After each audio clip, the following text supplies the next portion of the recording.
I'm Jess. And I'm Karli. And this is the Only Human podcast.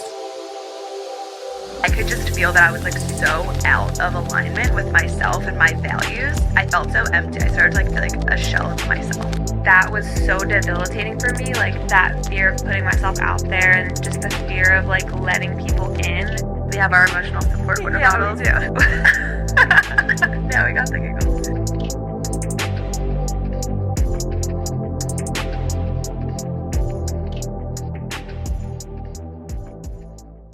I missed you. I know, I missed you too. I was just thinking that I'm happy that we have a set thing that we have to do to make us see each other.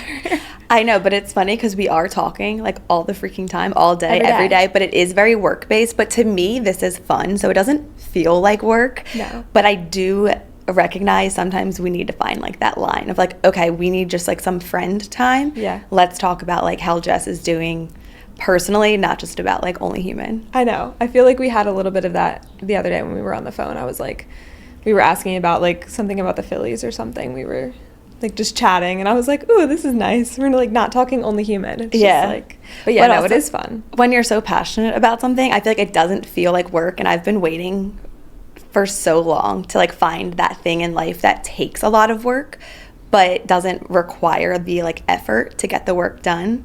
Or maybe effort's not the right word, but yeah. When you feel you're just climbing an uphill battle trying to do something and get yourself to do it.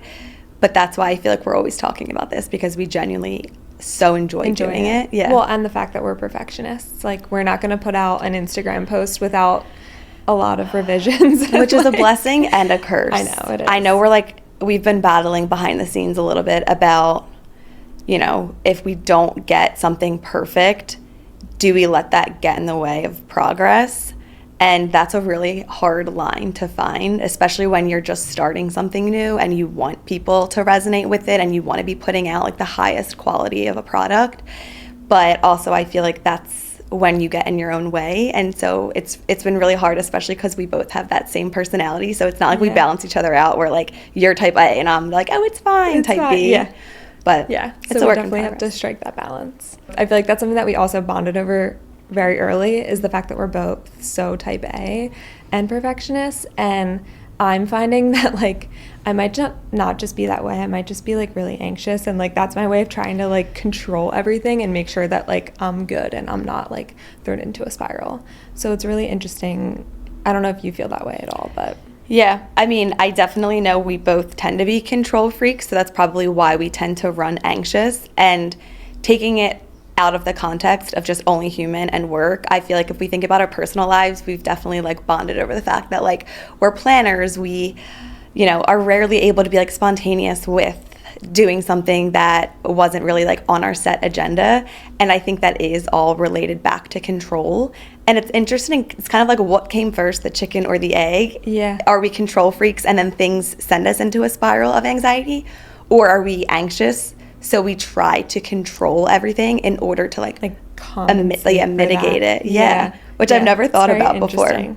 That's something that I'm personally navigating right now. And I feel that's why I'm excited for today's conversation about anxiety, because what I found is I need to figure it out first before I can figure out how to mitigate it, like you said, or kind of come on the other side and find ways that help my anxiety. Mm-hmm. But yeah, so I'm in that stage right now, I feel of figuring out what my anxiety looks like today and just trying to navigate it. Yeah, it's interesting because I feel as you go through life, your anxiety kind of ebbs and flows, and I think different things set it off. And what you are anxious about today isn't necessarily what you were anxious about maybe this time last year or when you were a teenager.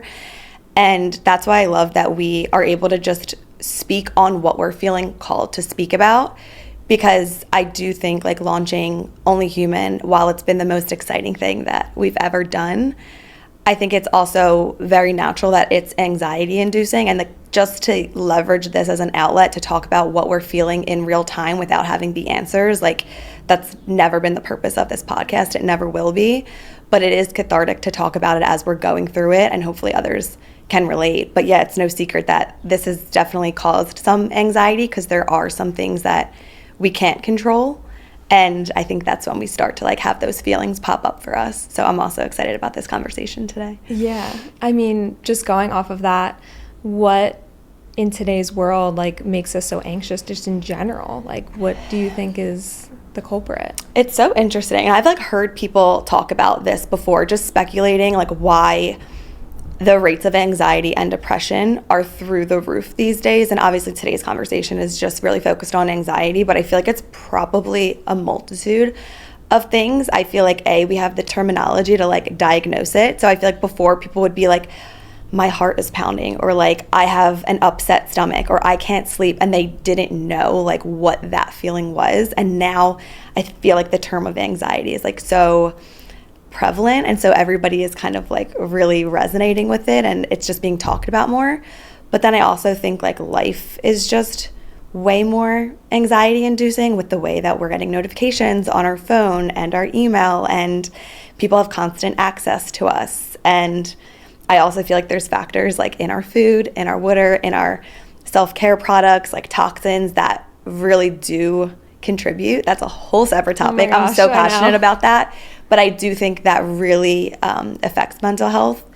But what about you? Do you feel like you have any like differing perspectives or other factors that might be contributing to why like as a society we're so anxious that I miss? Yeah, I don't think anything necessarily different, but just like harping on the fact of social media, I think like you said, having people having access to us and to our lives and to judgment, I think a lot of social media is anxiety inducing, whether it's posting or receiving content too, just because we like we previously talked about, we are able to compare ourselves to so many other people, and then when we reflect back on ourselves, that at least that makes me anxious of thinking about like what I could be doing, what I'm not doing, and just like that comparison factor. And I think that is very anxiety inducing. And then also just the instant gratification that we're getting from like the scrolling. Like sometimes I will find myself scrolling and I'm just like, I'm not even like reading what's happening here. Like I'm just like scrolling just to scroll, and it's like addicting. But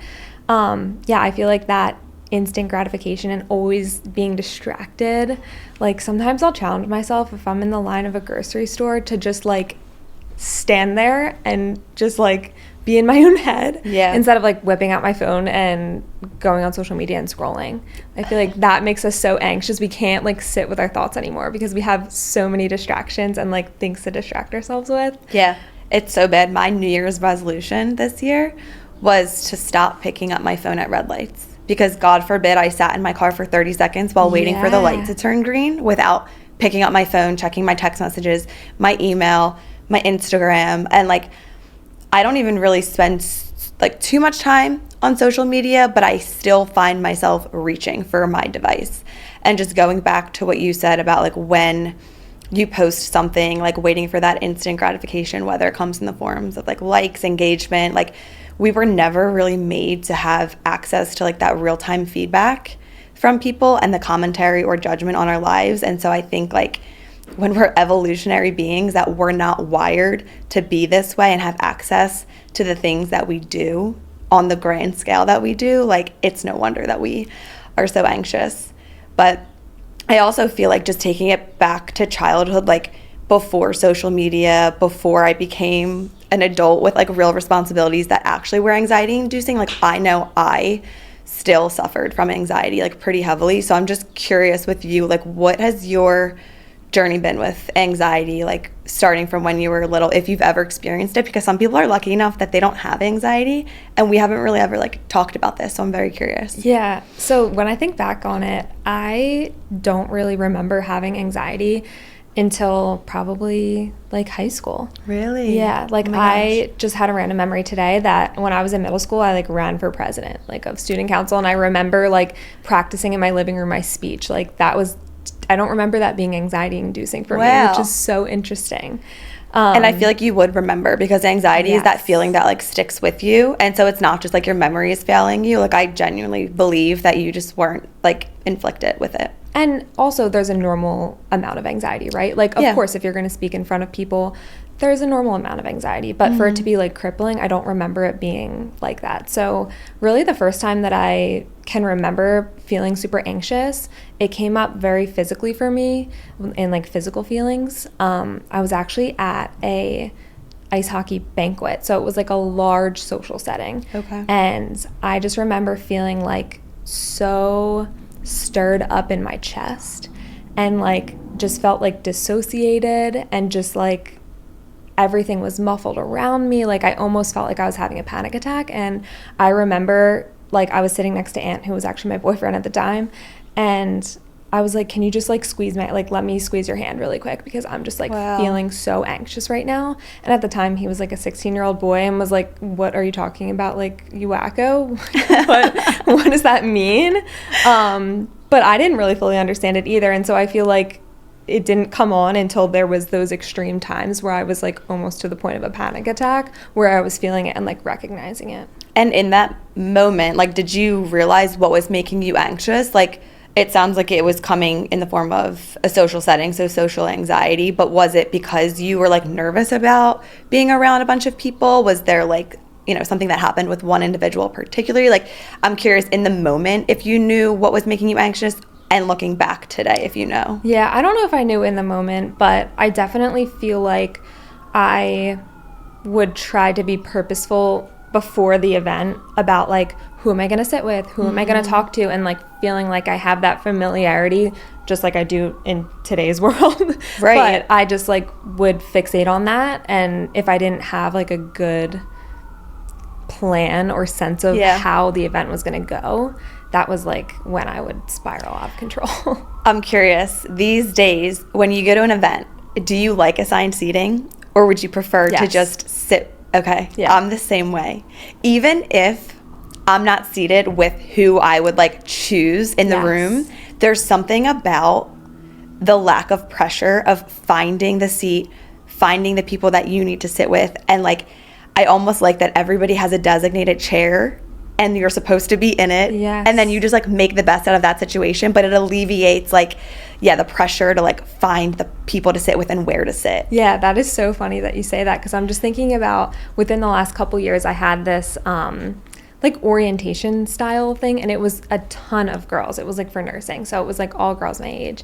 And a lot of them knew each other, and we had to separate into groups like for this project. And I was like the only one from my department, and so I was like literally that one person, and they were like, okay, like who can take her in, pretty much, because like you didn't group up with anybody. So like that sounds like my heaven, like assigned seating and like assigned groups, like that's my forte. Oh my God. So I would always find you to sit with me, don't worry. That just reminded me, when I started a new job, I started the day before the company holiday party. So I met everybody there. And my one college teammate, Jeff, is who I found this company through. So I knew him, but everybody else was brand new to me. And so it comes time after like the first hour and a half of like cocktail hour to sit down, because it was assigned seating not assigned seating. It was sit down for dinner, not assigned. So I am like noticing everybody sitting. I see Jeff's table is totally full. And I'm like, oh my God, what am I going to do? So I noticed this table all the way in the back. It's the corner. I'm thinking it's the back of the venue. So I go take a seat. I sit down, and people like start to sit down, but I'm looking around me, and I look at the plate across from me, and it has the name of the CEO on it. And so he sits down, and I realize that I'm sitting at the table with the CEO and all of the partners at my firm. They were so gracious about it. Like it was not taboo. It was not weird. But I was like, of all the places that I could have chosen to sit, I'm like, this is why we need assigned seating, because here the room was oriented in a different way. I thought it was the back of the room, but it was actually the front of the room. So when they were like making speeches and stuff, everyone was walking and standing like front and center right there. But I was like, God damn it, this is why I need like structure. Terrible. Just tell me where to sit, because I was like, that's one way to enter the firm, like crash the table of the CEO and the partners. But it was a good opportunity to like sit down and introduce myself. But yeah, had I known what I was walking into and had that foresight of where I was going to be seated for dinner, I probably would have had a panic attack in the parking lot. I don't know if I would have gone. I would have been like, yep, I have a prior commitment. I'm sorry. Honestly. I'm working on that, but kudos to you for even going. Yeah. That's a lot. Yeah. But back to when you were a child, because I want to continue on the trajectory. I'm very curious if social anxiety has always been the type of anxiety that shows up for you, or if like different types of anxiety have shown up. Yeah, so when I think back on it, I feel like social anxiety had been like my main thing. And then up until recently, I feel like I've discovered, I don't think it's new, but I have discovered how my anxiety is like showing up for me today, which I would love to get into a little bit later because I want to hear about, we've briefly talked about your anxiety as a child. Yeah. And how you would have special permission to call your mom at school. Oh like, my gosh. different things Yes. like that. Yeah, I feel like my first experience with anxiety goes all the way back to when I was getting dropped off at pre-K. So like I have like memories about anxiety going back to when I was like 4 years old. And I was always the kid in the class that would be crying my eyes out when my mom left. Oh. So separation anxiety was my first battle. And I remember like my mom would try everything. We like had these little like matching, I don't know if they're like stones or rocks, and like I kept it in my pocket and she would keep hers in her pocket. And the idea was like every time I missed her, I would like touch it. And I still battled with that throughout like first grade, like especially when it was a transitional period. So the beginning of the school year was always really hard. After Christmas break was always really hard. I would like find a rhythm, but that was like debilitating for me as a little girl, because I still remember so vividly every single Sunday night I would get the Sunday blues. Aww. And we used to go to my GG's every single Sunday. We still do sometimes, but not every single Sunday, but it was religious back then. And I would always sit on the counter every single Sunday as like dinner would wrap up and it was like time to get home. And I just knew that the week was coming and it was like impending doom. And I remember like my Uncle Joey, my Aunt Jenna, like if anybody ever had like a day off from work or time off and they could come and pick me up so I didn't have to go to the after school program, CARES, they would do that. And that would like ease my anxiety a little bit, but I just hated leaving my mom. And then when I was in 5th grade, bouts of that separation anxiety started to come back, but it wasn't necessarily just leaving them. It was like me being extremely fearful for their safety and health. And so my dad is in sales, and at the time he was still doing in-person meetings. It wasn't, COVID times where everything's just done virtually or through a call. So he was in the car a lot. And I would have these anxious thoughts that he would get in a car accident. And that was just replaying in my head. I wouldn't be able to focus on anything else in class. I'd be sitting there like praying and hoping my dad was okay. My mom was a school counselor at a school in the school district of Philadelphia, and it was a little bit rough around the edges. And so I was constantly worried about her safety, worried that somebody was going to come to the school angry with weapons. And eventually it got so bad that I got special permission, like you said, from my principal to keep my phone in my backpack, and then during lunch or if I ever needed to, I would go and get it, ask my teacher, Mrs. LaGersh, can I go down to the faculty room and call my mom? And she would say yes. And it usually tended to happen after lunch. Again, I think maybe like the transition was hard for me to go from like that free play friend time to like back to school. You would think it would be better because it was like the home stretch of the day. But I would go down to the faculty room, turn my phone on, call my mom, and just say, hey, I'm feeling anxious. And she'd say, everything's okay. I love you. I'll see you, after school. And I did like get help with my anxiety because it also started to cross over into like OCD, which is a whole separate thing. But like that dominated my life for a really, really long time. And I had my own tendencies with OCD, but I eventually went to Temple University and I saw a counselor / therapist there for a little bit, and eventually was able to kick that like separation / like anxiety / like anxiety of the well-being of my family. And then in college, I feel like it started to manifest as like performance anxiety and test anxiety. So whether it was like, competing in a meet, which I did basically every weekend, or taking exams or just midterms or tests, like everything felt like do or die. And so I would be sitting there taking a test and I'd have these like intrusive thoughts, like if you fail, you're gonna get kicked out of school or you're gonna disappoint everybody in your life, or like just like the very irrational thoughts. And I feel like I still kind of can see those forms of anxiety showing up in my life today, whether it be like a presentation at work or even as frequently or even as recently as getting my apartment. As a 27, 28-year-old, I was experiencing separation anxiety again, which is just so interesting how I experienced that as a little girl, and you would think that you kind of like put that behind you, but it still has a way to like come back and manifest in your adult life. Yeah, that's super interesting. I'm like also thinking about it on the end of your mom, like not to disregard your feelings, no, but also totally. That's like so anxiety inducing for your mom too, I can imagine.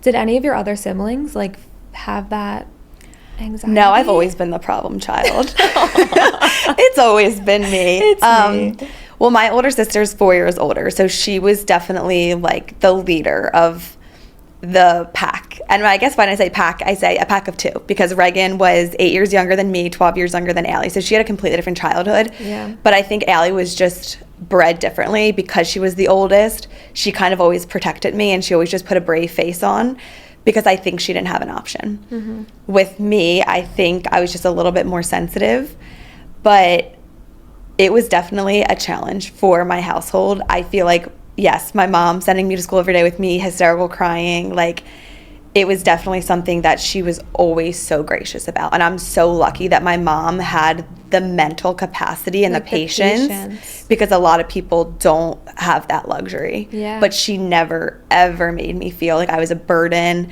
like I was wasting time, like every intrusive thought or anxious feeling, like she would sit down and unpack it with me. And luckily she's also, in that field. So it helps, and it still helps me today. But it is interesting because my mom was always like that person that helped with my anxiety. But when I look at her and I look at like me in my adult life, and her obviously like in her adult life being a mom, like she has been experiencing anxiety. And I'm not going to speak on my mom's, like, that's her life and her story and her details to tell. But it's just interesting how you can, it's just interesting how nobody is immune to anxiety, and it really does affect everyone at different points in their life. Yeah, and it also will, like you were saying, manifest in different ways. Like separation anxiety when you were 5 may have been different, but it's also coming up now in later stages of your life. And I've found that if I don't give things the space that they deserve on the front end, they will come back somehow. Mm-hmm. They will like resurface, even if they thought they were in the past. But it sounds like in your case, like you pretty well worked through those feelings at the time. Or when I was a kid, you're saying? Yeah, I definitely think I worked through them to mitigate the sensation of anxiety. I think only in my adult life have I been able to work through them to understand where it's coming from, mm-hmm. and what the root is. And I think the anxious feelings of performance anxiety, separation anxiety stem from childhood and different experiences I had. And I think I just recently, within the last year or so with my therapist, have been able to unpack that and also try some different like modalities to try to like make it a little bit less intense. So whether it's like EMDR or like, I feel like talk therapy, I was like, okay, I'm aware, but like there's still emotion living in my body that's causing me to be anxious. And I still think there's so much work to do, because my performance anxiety, as we joked, like from the very first episode, that was like my first line, because this has been something that's been really hard for me because I care about this so much. But sitting in front of a microphone, paying money to like get a production of this podcast, and there's stakes, right? And there's pressure, and whenever there's been stakes and pressure, it's been hard. So it's been something that's been a work in progress for me, but I think I'm understanding at least where it's coming from and why it's showing up for me. In my like recent experience, that's what I've been finding. Like I said earlier, like when I figure out the root of it and like what's causing it, I feel like that helps me obviously better understand why I'm feeling the way I'm feeling, but also helps me kind of move on from it and figure out things that can help. Because I feel like if you don't know why it's happening, you can't really efficiently get rid of it or help it in any way, Are you able to like speak to the process of finding out like what was at the root of your anxiety? Like for you, was it like sitting with your thoughts and like journaling? Did it take like the second party of your therapist? Like just curious what has helped you, because if somebody's listening right now and they're like, I don't know what's causing my anxiety, like not that we have the answers, but we can just speak to our experience. Yeah. So I think most recently what I've been figuring out is that I've always identified as having a type A personality, and anybody that knows me will agree. But I have recently realized this obsession that I have with like making things go smoothly, or like just obsessing over little details, and also just not being able to go with the flow. Mm-hmm. And I think that I've gotten resistance a few times from my husband, and in like my school of thought, and that has caused me to be introspective about why I'm feeling that way. And I feel like I'm a very, like you said, aware person, and like talk therapy, sometimes I'm like, I already know these things. Yeah, you're talking yourself into the ground. I just don't know what to do about it. Yep. So I feel like I'm a very aware person, but I didn't realize that some of these tendencies that I had were actually driven by this almost desire that I have to not feel anxiety. Mm-hmm. So when I, like, to give an example, if Aunt's like, do you want to hang out with these people tonight? And it's 12 o'clock.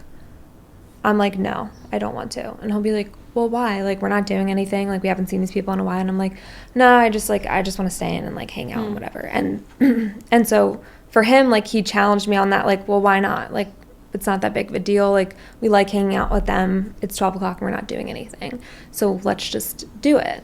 And so I feel like in those situations with the resistance, like, I've been introspective and I've been like, why? Yeah, like, why do I care? And so that has led me to realize that I do these things where, like, on Friday, when I know me and Aunt both have off the next day, I'm like, hey, what's your day look like tomorrow? And I'm trying to plan in my head how my day is going to look, because I don't want to be surprised. I want to, like, be able to see every little detail that's going to happen.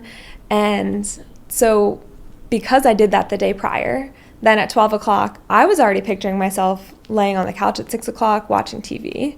And so when he asks me, do you want to hang out with these people? Like, that is not within the box that I had seen it to be. We are the same person. Yeah. It is wild, but I cannot relate more. Like, I totally understand that feeling. So basically, I guess the takeaway here is that I didn't really have any, besides talk therapy, I haven't had any purposeful acts that I've done that I can share that have helped me. It's more just like being very introspective and almost like comparing myself in a healthy way.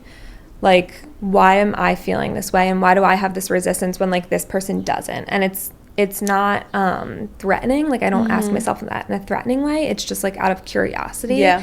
And I'm trying to better understand myself. And so with that knowledge, then I've now been looking at other aspects of my life and applying that and being like, oh, wow, I really am just, things not going to plan, like, make me so anxious. It's so funny because when you're telling that story, I'm thinking I'm always asking, like, my parents or my friends, like, what are you guys up to this weekend? Because I like to plan ahead. And in my old job, when I was in finance, very, very frequently, client dinners, team dinners would be sprung on me the afternoon of. And I would come up with every excuse under the sun. And I can say that because my coworkers, if they're listening, they're probably like, yeah, I knew that bitch was fucking lying. Because, like, I would be like, I have the super of my apartment coming over at 6 o'clock to, like, because I couldn't, I mean, it also kind of goes into the fact that I'm a homebody. So after work, I'm ready to just go home. Yeah. I like to just cook myself a dinner, lay on the couch, and then go to sleep at a decent time because you have to wake up and do it all again. And, like, that's the way that I recharge. But there was a little bit of an element of that spontaneity. And I know that recently you made the TikTok after the Phillies game. Your parents asked if you wanted to go out to dinner. And I think like the day later, I had another, I mean, this happens more rarely at my job, but a client dinner sprung on me, and I wasn't dressed appropriately. I wasn't prepared to be out until 11:45. And it just speaks to the fact that like some people can roll with the punches, but for us, that unpredictability really is like debilitating, which it's like, it feels silly because you want to just be able to go with the flow. But I think it goes back to that lack of control. Yeah.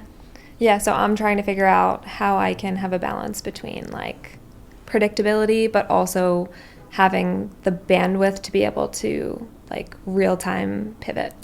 How have you been able to like communicate your anxiety and your needs to Anne? And how can other people do it to their loved ones? Like, if you're not really fully understanding why you're feeling that way, like, how do you find that line of communicating that to a loved one of like, these are my needs and I'm feeling this way right now, but like, I don't know why? Yeah, and that is a great question, because that's also something I'm trying to figure out. Yeah. And I feel like it really helps to have a receptive partner and someone that knows you very well, because a lot of these times it has been from his prompting or his questioning. And I think it's just exactly that, just identifying that even if you don't know why you're feeling that way, that you are feeling a certain way and you don't know why. I think that's like super important, and we talk about that a lot, and something that we're trying to implement better in our relationship is just meeting each other where we're at. But I don't know where you're at if you don't tell me. Yeah. And so that's like something, you know, communication wise, that we're trying to like navigate and figure out, because as we get older and we just change a little bit, you know. And so I feel like for me, if I can identify myself how I'm feeling, or that I'm not feeling myself, like the other day I was just like, I'm just really not feeling myself, and I feel like that takes pressure off of me too, to let him know that, so that I don't feel like he's feeling like, oh, she's not herself. So I feel like just calling out how it is, and that's like the best that you can do, especially when you're still trying to figure it out for yourself. So my first comment I was going to say is, it is so important to have a partner that is like committed to understanding you. And you're so blessed with Ant that you do have that open line of communication. And he, while he might not always understand, because he might not always battle with the same, you know, thoughts or feelings of anxiety that you do, he is committed to like be there for you and listen. And that sense of validation of your feelings, I know, is very important for you in every aspect. And I do think being able to upfront state how you're feeling is in itself such a relieving effect. And I feel like that's probably why I opened up with the first episode of saying like, my performance anxiety is having a field day right now, because that was like a little bit of like a weight off my shoulders. And I actually just had a conversation with my manager today, because there's an opportunity for me to present on a really large stage soon, and he knows that I'm going through a little bit of a mental block with presentations. I feel like, you know, when you're in school and stuff, it's just something you have to do. And then especially throughout COVID, everything was virtual. Like, I haven't been in a room like physically presenting in front of a large group of people. And I was thinking, well, this is what me and Jess are going to do, right? When we go to colleges and we're going to speak in front of hundreds of students. But the difference is, I feel like I can show up more authentically in those instances by saying, hey, I'm not a public speaker. This is nerve-wracking for me. I have performance anxiety, and the fact that I have all of these eyeballs staring at me is making me extremely nervous and uncomfortable. But I want that to be a message to you that if you take nothing else away, like, you can do hard things and you can do things that you're scared of. However, I don't think that I can lead with that like levity and that like insight and vulnerability in a professional setting, because we're supposed to be the expert. And I literally called that out to him today, saying like, I wish that I could just acknowledge the elephant of the room and just show up as I am, because I think that's such an important part about anxiety, is just acknowledging those feelings and communicating them if you have to, because then people can meet you where you're at. And it's so much less embarrassing if you fumble your words, because you're like, see, I said I was nervous, and you embrace it. And I feel like that is so powerful, but it's also situational. You don't always have that ability to do it. What do you feel like anxiety feels like for you physically? Is it That a lot is so of interesting. I was just gonna ask you that. Yeah, because I feel like our answers are very different. It sounds like yours are a lot of like racing thoughts and just like a lot of stuff in your head. Do you have any physical symptoms ever? So it's interesting because when I was working through my anxiety with my therapist within this last year, she always asked me the question, let's think about what your anxiety feels like. Where does it show up in your body? Is it in your head? Is it in your chest? Is it in your stomach? Is it in your legs? And I would be like, okay, it's in my chest or like my stomach. And she's like, and what's the shape? And like she wanted to get so specific about it. And so I feel like I have come to know that my anxiety is always in my chest. I get a tight chest. I get a racing heart. And a lot of times I also get the sensation in my stomach too that like, I guess it's just kind of like butterflies or something. I don't even really know how to describe the feeling in my stomach, but most predominantly it's in my chest. And sometimes it is in my head. I feel like very lightheaded or dizzy. The room starts to spin, and that's probably just because I'm getting myself so worked up internally that my body is like, what the fuck is going on? And you forget to breathe in those moments too. Yes. You really do. Yes, which I think, speaking to the breathing, I think that's why my body has loved Pilates so much and my mind, because it's forced me to take 30 to 40 minutes of my day and just breathe in through your nose and out through your mouth. And it's rhythmic and it is so beneficial. And I feel like a lot of times I am not remembering to breathe. So that is like a game changer for me. Do you like yoga? Do you ever do yoga? I don't know. Because I feel like you would really enjoy it. Really? Yeah. Like just from what you're saying, like with the breathing and stuff. Yeah. Well, the thing is, I don't like to just breathe. I like to breathe while I'm doing other things. Well, okay. Yoga isn't just breathing. True. I know. I used to do it a little bit in college because I would like supplement my training with it for like agility and flexibility. But I never really got into it. I think it was just a little bit too monotonous for me. Like I was doing Bikram, which is the same moves every time, right? Like I think the flow stays the same. Bikram yoga. No clue. I have no clue. But all I knew, I went to this class every single Thursday, and it was the same every single Thursday. And I was like, I just need a little bit of a switch up. Yeah. And so with Pilates, I found that it has like that meditative effect. You're stretching, but then in the beginning you're stretching, in the end you're stretching, but in like the middle, that core of the workout, like you're getting a burn. Yeah. And you're kind of feeling that sense of accomplishment and the endorphins. But maybe I should give yoga another try. I think you need to give it another shot because I too get very annoyed like when we do like sun salutations like 20 times. I'm like, okay, this is like enough. Like let's mix it up a little bit. So yeah, I feel like you just got to find the right spot. But I found I was doing it a lot last year when I was doing 75 hard. And I found that it took me a while to figure out. But once I figured out the aspect of connecting your breathing to your movements, I was like, wow, this is amazing. Do you ever do the Wim Hof breathing method?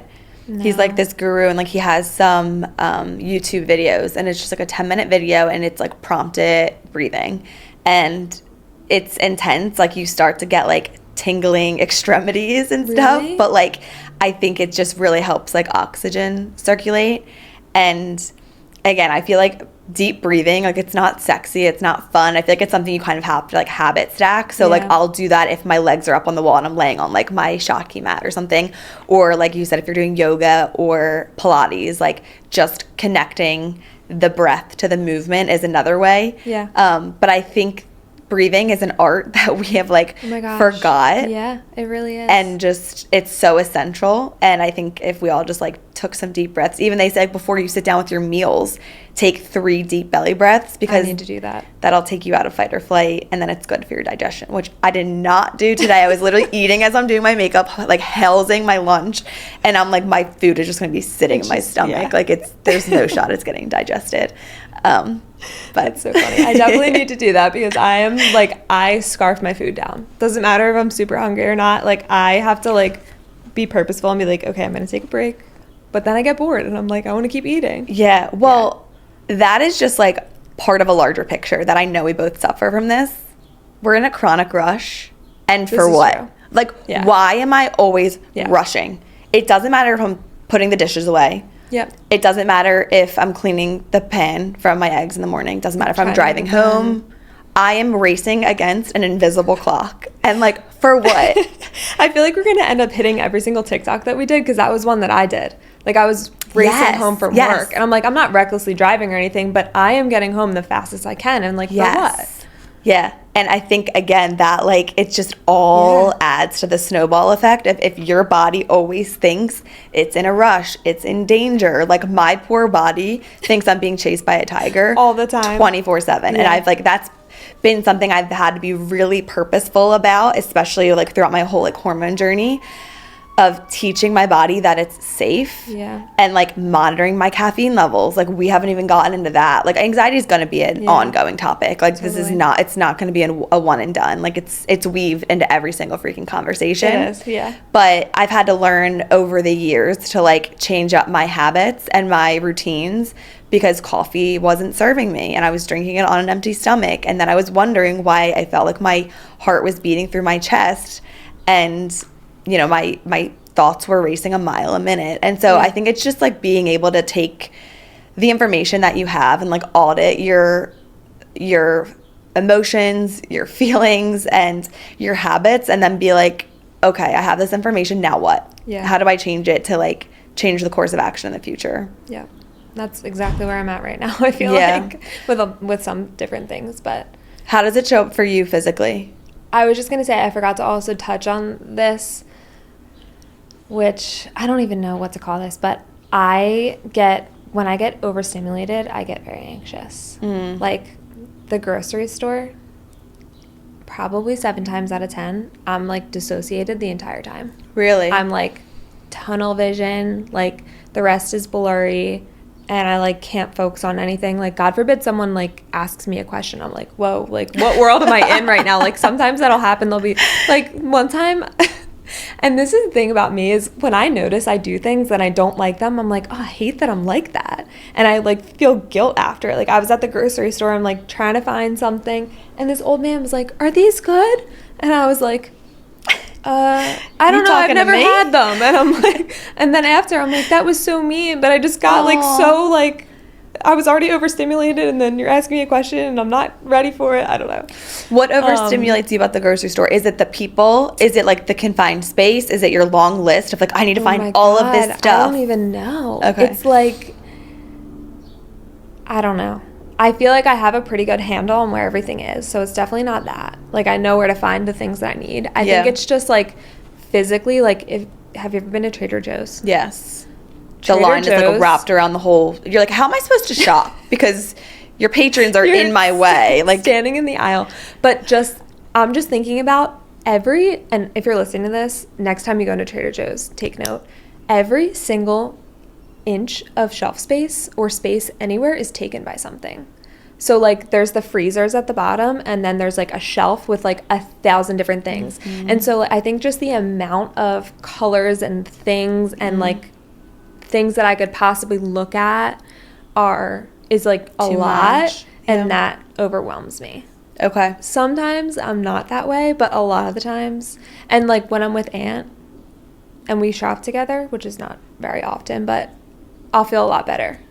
Oh, I didn't know if he was going to add to it, like a one more thing to like worry about, but that's because support I'm like, helps you. I'm like out of my own head, I feel like. Okay. It's more of like a casual thing. I don't know. Interesting. So that's one thing that I battle with a lot. But also when I am feeling anxious, it's very much physical, like in my heart rate. Like my heart will start racing, and I just like hear it in my ears. It's the worst. Yes. And I clench my jaw a lot too. And that will like, I'll notice and I'll be like, ooh, how long have I been doing that for? So I feel like what helps me is, because of how I feel it, what helps me is focusing on my breathing and trying to slow my heart rate down to like then calm everything else down. Because I feel like once your heart rate's up, then that physical feeling makes everything else like go into a spiral. Yeah. So I feel like once I can get my heart rate under control and feel like I'm breathing intentionally and just like chilling my body out physically, then I feel like it's easier for me to like calm my mind down. Yeah, absolutely. Have you found anything that like is helpful for you when you are feeling especially anxious? I feel like I have tried to really change my life and my routines to like mitigate the anxiety. And so for me, I know like my mornings are the most important part of my day because they're for me. And I start my mornings you know, with a walk outside in nature by myself, because I'm definitely, I feel like an extroverted introvert. So like I don't really like being like surrounded by people. And just taking that time for me, like from my walk and Pilates and then like a good filling breakfast, I feel like that even helps. Like just having like a balanced meal and like food in my stomach. Like nutrients, who would have thought? Because I also realize when I'm starving, then I get anxious. Then I feel the heart flutters. And like I used to experience that a lot when I was under eating. And I noticed that it was like hand in hand with my anxiety. And it's like, well, yeah, because your body's probably in fight or flight telling you that it needs something and you're not listening to it. And so like it sounds silly, but just like very basic needs of like making sure I'm hydrated, making sure I'm like eating a balanced meal, not just a meal of like carbs and sugars, like fats and protein at every single meal.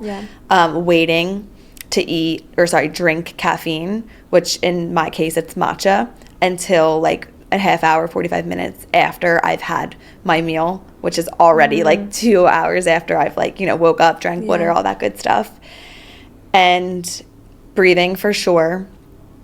Do not disturb mode on my phone. Like same thing with these overstimulation. I don't really get overstimulated by like places, I would say, but I get overstimulated with notifications. And so my parents hate it because every time they try to call me, it goes right to voicemail. But like I'm checking my phone periodically enough that like I'll see if you called and I'll call you right back. Just like don't call me if it's like a life-threatening situation, because like I won't be there to help. Call someone else. I'll get back to you in like 5 to 10 minutes maybe. But I find that really helps because I can't do like the chronic notifications on my phone. That makes me feel extremely anxious. And yeah, I feel like I'm also still really trying to work on my anxiety. For example, with the performance anxiety and the presentations, like I haven't figured that out yet. Hence, I'm telling my manager I don't think I can do this big presentation. And he's like, what if we do it together? And it's a conversation. And I'm trying to picture myself in front of all those people on that stage. And I don't care how prepared I am. People say like when preparation meets opportunity, like that's when you succeed. But like I'm worried about my mind going blank, because in situations like that, when I'm put on a stage, like that's what happens to me. And so it doesn't matter how much I prepare, how well I know the material. So in an instance like that, I'm going to need to find a tool. But it's a game of trial and error, and it's all part of being human. Yeah, seriously. It really is. I feel like that's a great segue into our mental health resource of the week. Yes. And you kind of already said mine. Do not disturb on my phone. Sorry. I was like, should I pick another one? No, it's okay. I started doing that probably like 6 months ago. I was like, this is the best thing ever. I can't believe, because when people would have their phone on Do Not Disturb, I would be like annoyed. I'm like, really? I'm trying to like text you and you're on Do Not Disturb at 2:00 in the afternoon. But I started doing it, loved it. But recently I've gotten away from it for whatever reason. Like we're texting back and forth and like whatever, I just want to have my notifications on. But I've now purposefully turned it off, like turned it back on more, and it's been amazing. You notice a big difference when it's on yourself. Interesting. Yeah, I mean, we've talked about this before, but like humans were not made to be accessible to other humans 24/7 and like protect your peace, protect your mind. Like it's important to set those boundaries. And again, not everybody has this luxury. If you're a mom, you probably can't put your phone on Do Not Disturb. Like you're needed. But I think if you can do it, it does make a huge difference. Yeah, it really does. What is yours? My mental health resource of the week, I guess broadly, ice, but let me explain. When you said that, I was like, chewing ice, because I love chewing ice. Oh, okay. So yes, I don't do that, but I've heard that that's a great thing because the sensation on your teeth and like just having that thing to focus on takes you out of your own head. So yes, chewing ice, here it works. I don't do it.